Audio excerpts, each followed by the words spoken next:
The fact that there was no internet or no social media, of course, was actually a blessing for me. Because there was none of this Google करके कोई भी restaurant के बारे में पढ़ लो. The book was a national bestseller list, on the national bestseller list for 1 year. But Bombay is very safe. You know, for women, it's very safe. I'm very sure Delhi doesn't come into that category at all. A phone call from London saying we want you to be a chairperson of your subcontinent for the world's 50 best restaurant academy. This was 20 years ago when they just started. And everybody in India said, what's wrong with you going to this? It might be a scam. The scam, I'm going for fun, yeah. Welcome to the hospitable couch, and today my heart is so elated to welcome. I don't have words, and neither does any dictionary in any language to welcome the guest for today's podcast that we are having over. And we are so gracious because of the esteemed presence of our guest. She's a mutual connect, mutual contact in every hospitality, food, tourism, and lifestyle Instagram handles and the people around. Please join me in welcoming Rashmi Uday Singh ma'am, who is so prestigious and so kind and generous that she has accepted our invitation in one go. Ma'am, I welcome you at our hospitable couch. Thank you for gracing the show and blessing us with so much of hope, with so much of kindness that my heart is full of emotions, and I can't tell you what a pleasure it is to be in front of you. I'm so young, and I manifested that one day in my life I will be, having your fraction of second. And today you have accepted our invitation. I'm so blessed. Thank you, Rishabh. You make me feel really, really special and really, really happy. And of course, I'm really happy to talk to you. It's lovely to see such young people like you doing so brilliantly, having such great vision and expectations of life. Congratulations on your birthday. So much, congratulations on the first anniversary of Hospitable Couch. May you keep flying higher and higher. And thank you for all your flattering words. I'll try and live up to them. Yes, you're already doing that, ma'am. ऐसी कोई बात नहीं है. ऐसी कोई बात नहीं है. I think my anniversary for the Hospitable Couch and my birthday, इससे बेहतर कोई गिफ्ट नहीं हो सकता कि जिनसे मैंने कभी सोचा था मैं मिलूंगा भी, आज उनका टाइम मेरे साथ है. Ma'am, so it is kind of, I'm capturing the memory for lifetime. अरे वाह, आप तो पोएट हो. No, ma'am, no, nothing like that. So, ma'am, since your life has been so charming, like as we see today, and I love that accent of your social media kind of a thing. So, इतना कुछ देखते हैं हम उस पे happening around आपका travel, आपका leisure, awards, that hospitality hope that we'll come on to later, which is the most important part of this podcast. Let me take you back to young Rashmi ma'am. Who was she when she was a kid, when her inclinations, her interest of that time, where were you living up, friends, your interests and everything. Please, if you can enlighten us, your early life. Okay, I'm going to keep this really short. Yes, because please. I don't want to bore your listeners and viewers. So the best part of my life, even till today, was in school, in my boarding school, in Ajmer. It was a convent school, and I was in boarding. I wanted to study there because I read all the Enid Blyton, with all the Mallory Tower, St. Clair's, Midnight Feast, and I loved my school days. From swimming to basketball, from drama to painting, I was a big fat mugpot. From studying, it was the most amazing time of my life. I loved the boarding school, and I had the most fabulous, brilliant family, and a blessed childhood. I still have a blessed childhood, but I'm still childhood. Yeah. Bilkul. And so that, I don't want to go on and on about it. So then after that, I went to college in LSR in Delhi. And then I wrote I studied journalism in the Bombay University in 1974, when you were not anywhere near being born. And then after having studied journalism, I trained with the Times of India in 74, 75. And I wrote my IAS exam, and by mistake I got in. And I worked in the Indian Revenue Service, the Income Tax Department, and worked as a Commissioner of Tax before resigning in 1990. Okay. My last post was an IAS deputation as Deputy Director General Shipping. And through my tax days in Bombay, I love Bombay, I was exploring, writing about food, writing about restaurants. So that was one way to see my beloved Bombay. And so when I left the government, Times of India asked me to start a regular column. They didn't have a weekly column. And they'd seen my freelance work. And Arun Puri, who I'm forever grateful to, the editor-owner of the India Today group, flew down from Delhi and asked me to do television for him. Okay. I said, what do you mean? I don't know anything about television. I'm a government babu. He said, no, do it. So I jumped in nose first, trained with the BBC, did a whole series on health, which I produced, scripted, presented Chaprasi, and so on and so forth. So I still continue to do, I've done television with Gordon Ramsay, with, all that kind of stuff. So I enjoy that. Ma'am, it has been a 360 turn that you gave me, right from Ajmer to Mumbai to whatsoever happened in life. So please tell me, when it was in Ajmer, you came down to Delhi and then to Mumbai. So which place in your heart, in your mind, was so, admiring? Because what we see is you are a Delhi girl, settled in Bombay. So what did Bombay intrigued you about that? You went there and you started I got married and went to Bombay. That's Okay. how I went to Bombay. But I love Bombay in 74 also, when I went there to study journalism. I did my master's in management from Jamnalal Bajaj in Bombay, and I did my LLB from Government Law College in Bombay. And I just, Bombay has such a great energy, such a great vibe, and I love the sea. And also, the people are amazing. I'm not saying the people in Delhi are not amazing, but Bombay is very safe. For women, it's very safe. I'm very sure Delhi doesn't come into that category at all. And so I just love Bombay. Great.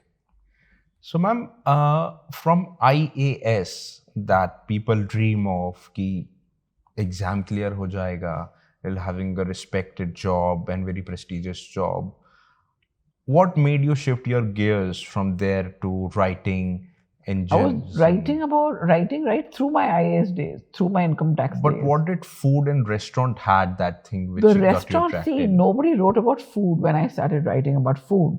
It was considered lowbrow. Only dumb people, hungry people, greedy people wrote about food, right? Nobody wrote about food. That's how I wrote India's first ever restaurant guide to Mumbai. It was India's first ever city restaurant guide. Okay. And because nobody wrote about it. In fact, when I started writing, I got a call from this friend of mine who was in the IAS. He said, what is wrong with you? You're on your LLB, MBA, IAS, and now you're writing about brownies. Stop it.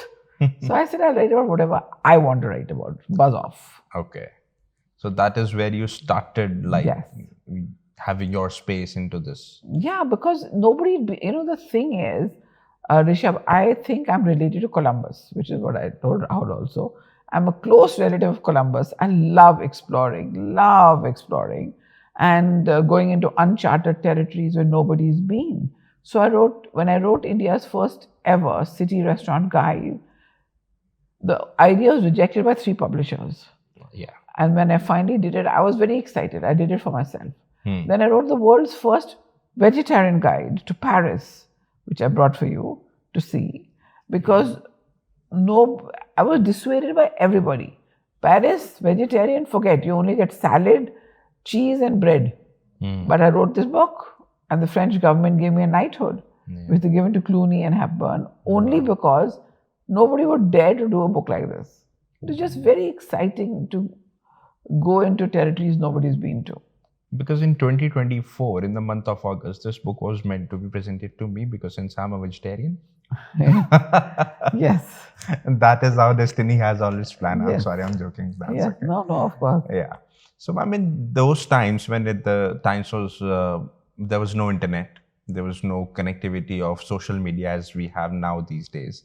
So what was the challenge in reaching out to people and making them read or making them, follow the interest of writing into hospitality?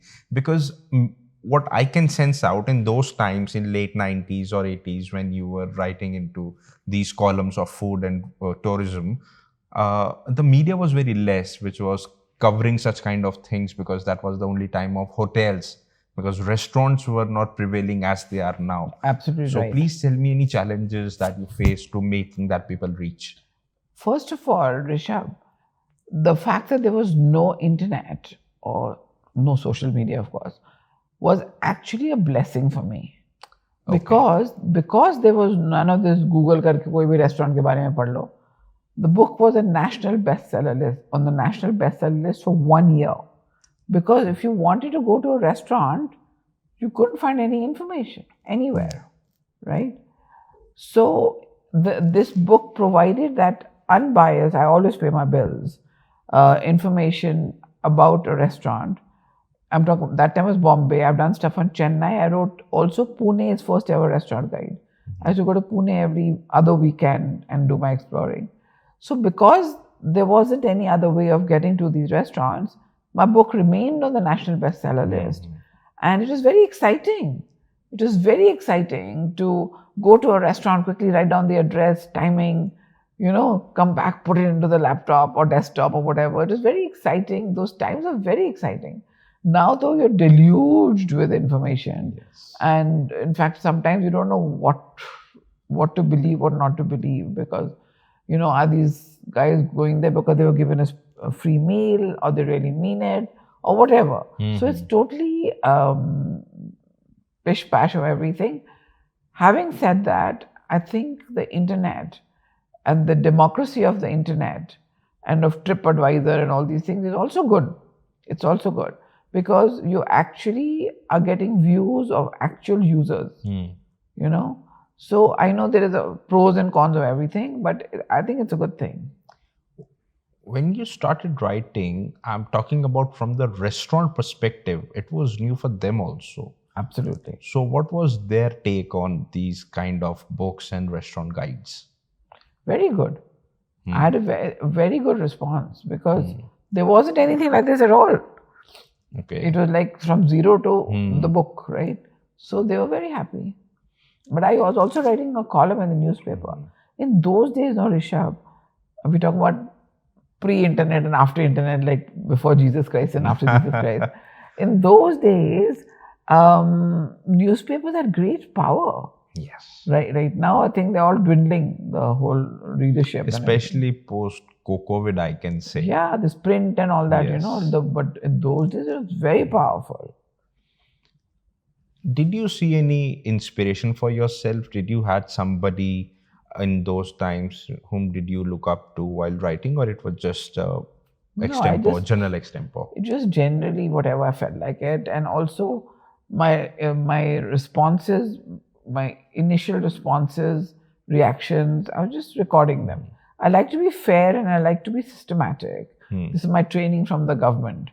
And where you're recording everything. I also like to pay my bills, always. That's really important for me. I think that general audience and whosoever it goes to, it reaches out. I think that this should be transparent, because in today's world, it is prevailing that any influencer, anybody who writes, it is just because of the favor of that place that they have inherited, of free food, of course. Yeah. So that they are bound to appreciate if it is not worth it. Yeah, absolutely. See, the thing is, if you're going to take a free meal, even if you say, I can take a free meal, write whatever I want to write, but subconsciously influences you. Yes. You become a namak haram if you write bad things. So I don't know, I just feel it's very important to pay my bill. That's why even in my column, when I used to write for the Bombay Times, underneath is written, the reviewer visits anonymously and pays her own bills. Okay. I used to pay my own bills personally, so. Great, ma'am, great. Yeah. So apart from writing, what keeps you indulged in more activities and more something? I know you have been traveling a lot, you do not get time for such things. But anything else apart from writing columns and hospitality keeps you busy? Yeah. I have a lot of different passions. Yes, please I elaborate. like to swim, which I just finished swimming early morning today. And I interrupted in between. You did. Okay. And I like to do my yoga. That is not as often as it should be. And I like to read. And of course, my latest passion, driving passion, is Hospitality Hope, which is my free portal for the industry. It's my way of giving back. Yeah, I think I have this, ma'am, that you got from me, which says Hospitality Hope. So I think it's a chikki. That is my edible calling card. It's a Bombay Bhel chikki. Yes.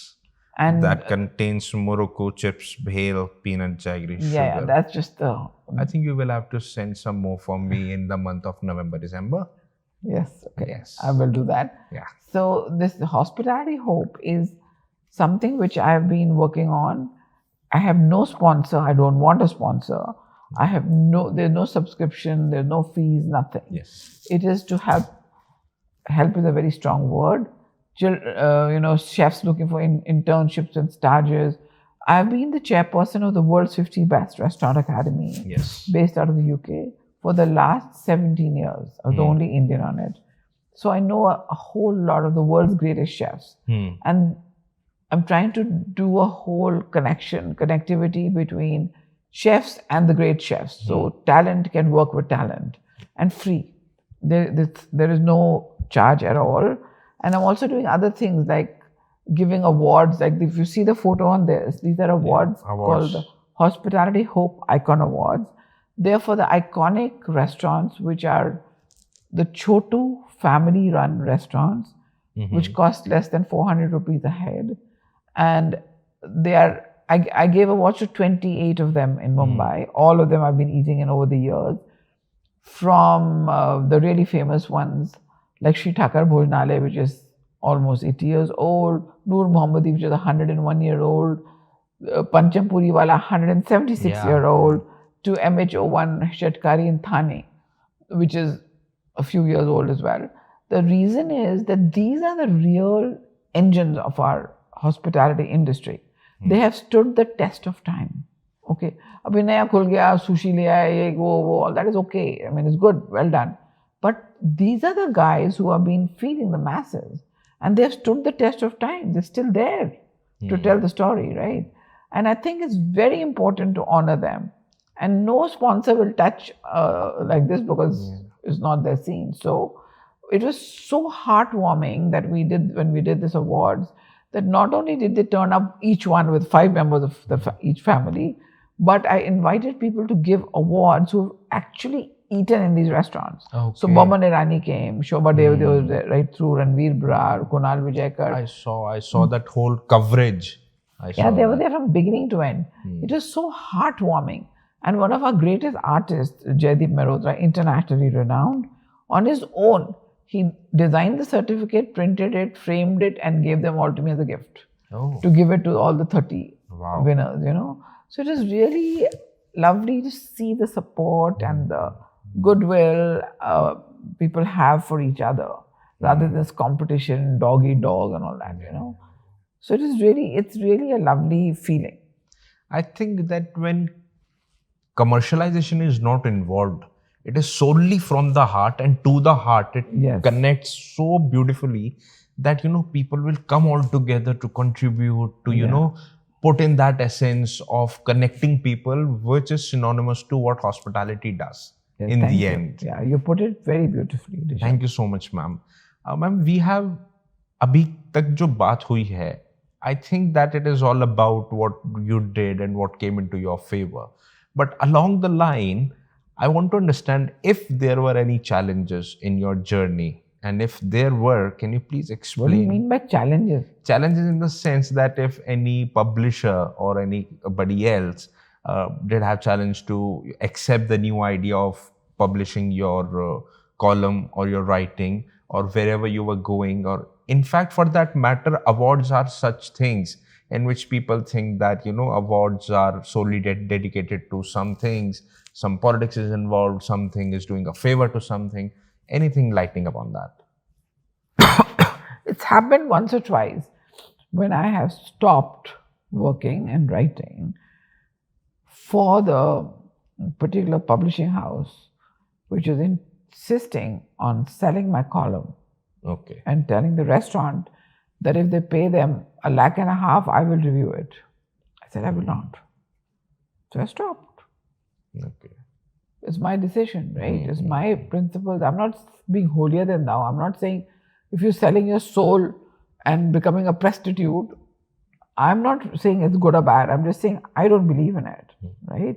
I'm not being holier than thou. So each one to their own. I have freedom to do what I want to do. So I will do what I want to do, and I will go the uncharted way and trailblaze, because I think it's really important to do that rather than follow the herd and the sheep and say, "अच्छा ठीक है जी, वो पैसे लेते हैं, करने दो," and all that. Not happening.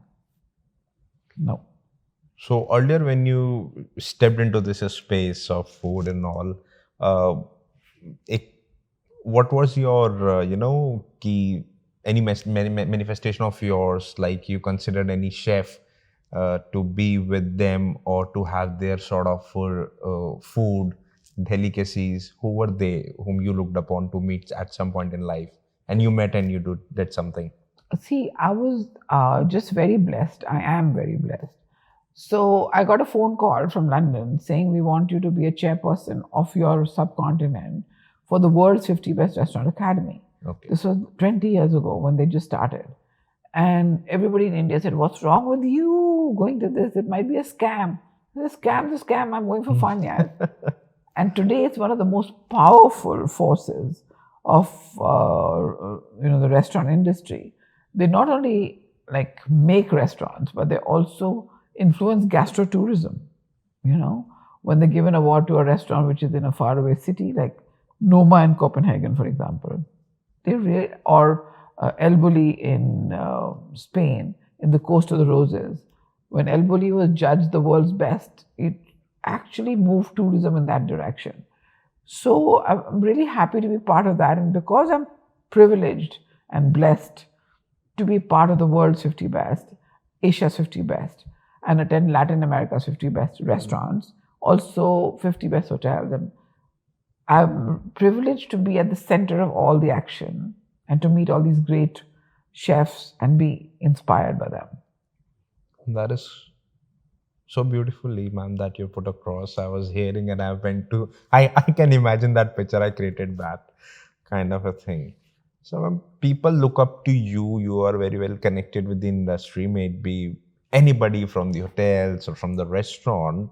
Tell me any challenge that you still feel the hospitality is going through, at least in India. When I started writing about food, there was either 5-star hotels or dhabas. There was nothing in between. Okay. Now there are standalone restaurants, there are different cuisines. We don't know what happened first, whether we demanded more cuisines and restaurants gave them to us, or restaurants gave them to us and we lapped them up. We don't know. Chicken, egg, kya pehle aaya tha. But also a lot of things happened simultaneously. There was more middle class, there was more internet, travel, television. We got exposed to different flavors. Yes. And so I think we're doing great. I think our restaurateurs are doing great. They're adventurous. They're risking their necks and setting up new stuff. They're evolving Indian cuisine.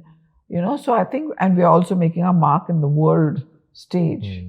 Like Mask has been there, Indian accent, and Eka. So I think we're doing a great job. And our chefs also have put us on the global culinary map also successfully. For example, like Chef Vikas Khanna, as we can say, we speak about him. And we have a lot of chefs, those are popular for their artistic way, the way they perform. So ma'am, apart from this, I can see the way you are dressed up, and it is very distinctive way, because I've been following you for so long. So please tell me the dress up that you do. What is the kind of inspiration? You have anybody designing those accessories or something? That's a question. But it is all very distinctive. But I have lots of clothes because of my television shows, right? Because when you, as you must be knowing, when you do a television series shoot, it has on different days, you have to have different outfits. Yes. Even if you're shooting 4 days on 4 episodes on one day, so you have to keep changing. Yes. So therefore, and I hate shopping. So I was given. Who designs all those There's clothes? no design. So just given them while you're shooting for your shows. I've done shows in Paris and, in Germany or whatever. So they just given to you. Who's what's your favorite place in Mumbai to go? I think I put it across a wrong question. I think what is your favorite place in India, if I sum up it all, to, go to restaurant or go to chef or go to any kind of food that you can I can't limit myself. Sorry, Rishabh, because it depends on my mood. Okay. It depends on the cuisine. If I want to have a thali, I go to Shithakar Bhojanalaya. Okay, in Bombay. If I want to have Japanese, then I would go to, obviously, to Japanese, like to Izumi in Bandra, which is a small standalone, fabulous. Or it depends on what I feel. If I want to have steamed fish, I'd go to Ling's Pavilion. It depends on what the dish, the mood, the people you're with, the occasion. Do you see young talent is doing justice to what the legacy? Are they able to carry on that in a very good manner? Of course they are. Like you travel a lot and you experience the service. Yeah, absolutely. The young, but see, you guys are born on the internet, right? In our days, there was no telex also, no fax also, right? That came as we went along. Yes. So you guys are born in the electronic media age. So you're exposed to so much more. In our days, one dish was made, nobody know about it, right? Now, boom, it's all over the place. So I think the young people are naturally advantaged, and they're doing a great job. Talking about the journalism also, what should be the approach of all those people, those who are entering into this space of writing and contributing to this space of giving reviews, critics to the restaurant? What should be their approach in terms of choosing what to write, what not to write, or something like that? See, the thing is, critiquing a restaurant is actually systematic science, which nobody figures or realizes. I've written a 10-page article on reviewing a restaurant. There's food, there are the 4 pillars, right? Food, service, ambience, price points. And then the 5th one, buzz, or the vibe of the restaurant, okay? Now, take a simple thing. Tell me which of these ones interests you. Which are these pillars? I think for me, if it is about the offerings of that restaurant, the menu, the food they offer. Okay. Now take something as simple as food. Okay. Are food good hona chahiye? What do you mean by good hona chahiye? First of all, what is the weight? If 1 to 10 you're giving, to the 4 pillars. No, to the 4 pillars. Okay. Food will be 50% important, 60%. How much for you? For me, it is 60%. Okay. So it's for you 60% important food. Now, what is good food? Is it creative food? Is it innovative food? If it is it fusion food? Is it authentic food? If it's authentic, what is authentic? Your mother makes dal, my mother makes dal. Same, but different ingredients, right? So, what is the definition of authenticity? Yeah.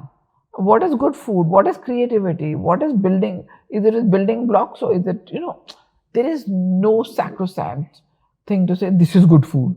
Okay, you may like something, I may not. You may like milk chocolate, I may hate it, right? That doesn't mean you got a bad palate, I've got a refined palate. I am nobody to tell you, Rishabh, you better eat dark chocolate. That is the gourmet thing to do. You'll say, buzz off. Hello, I'm putting it in my mouth, not yours.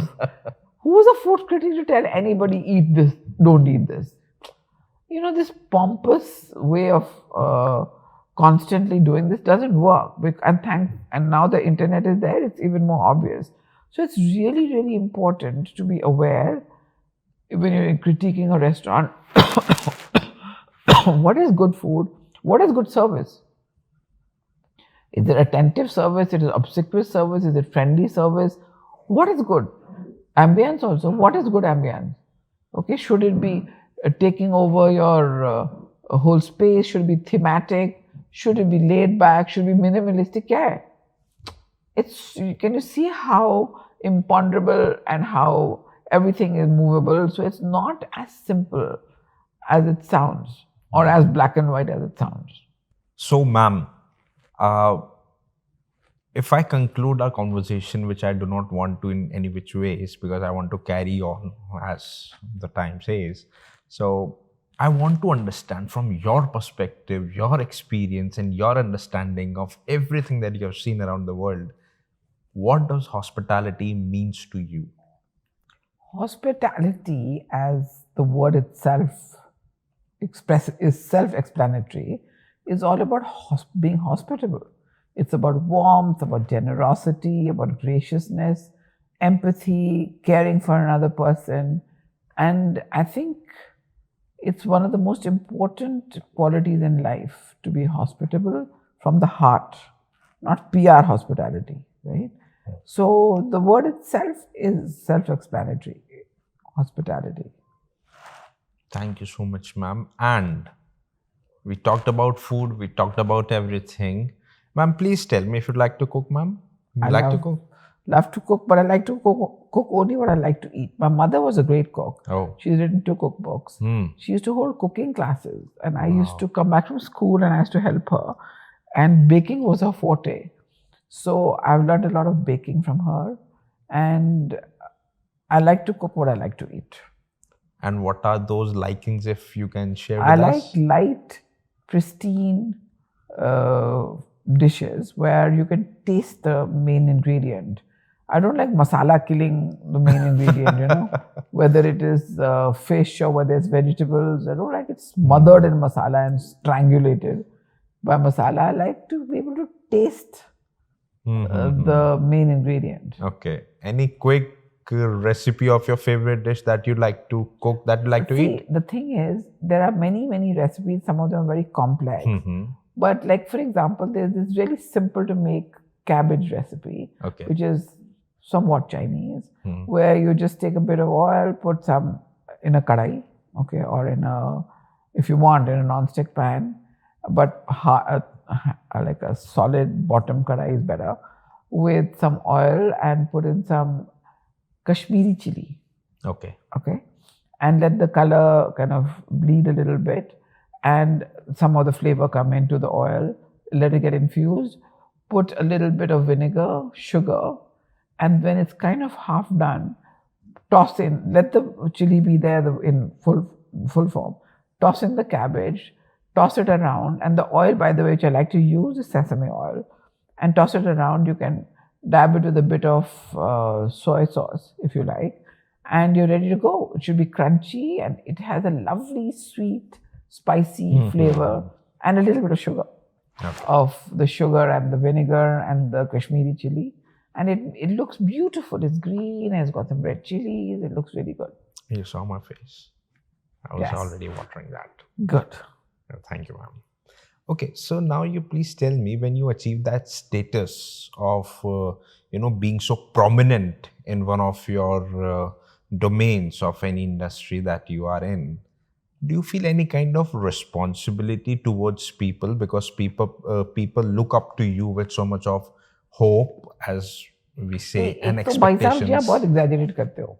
I'm not reaching a status thingy and all that nonsense. No, ma'am, because I say I'm just a hardworking, person who enjoys doing. So I've written 40 books out of sheer hard work. I enjoy doing what I'm doing. Status, abhi to kuch nahi hai. Abhi bahut jana hai status ki taraf. That's your generosity, but when people look up to you, do they expect any kind of thing from you?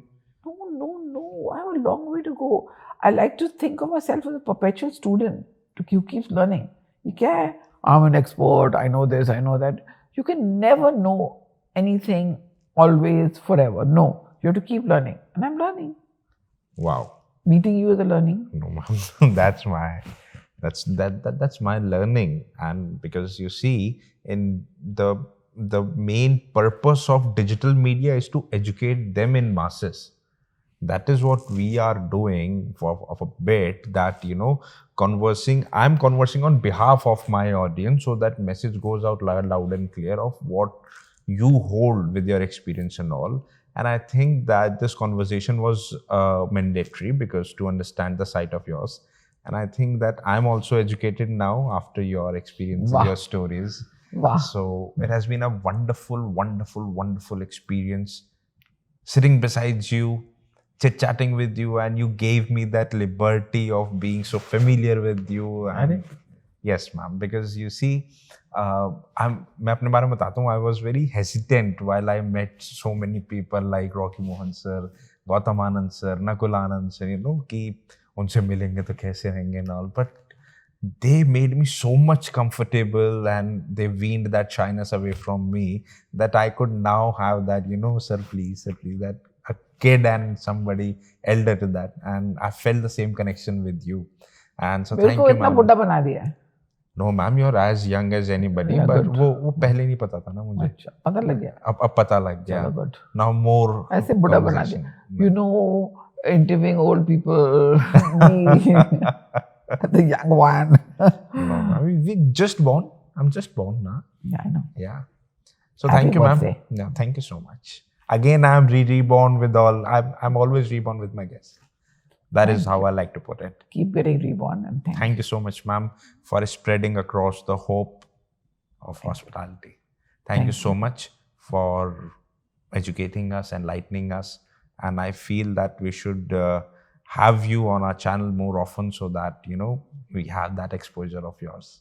Thank you so much, ma'am, for doing this with us. Thank you, Rishabh. Thank you for spreading the word about hospitality hope. No, ma'am, I'm a small little part of your initiative that I can say on digital media.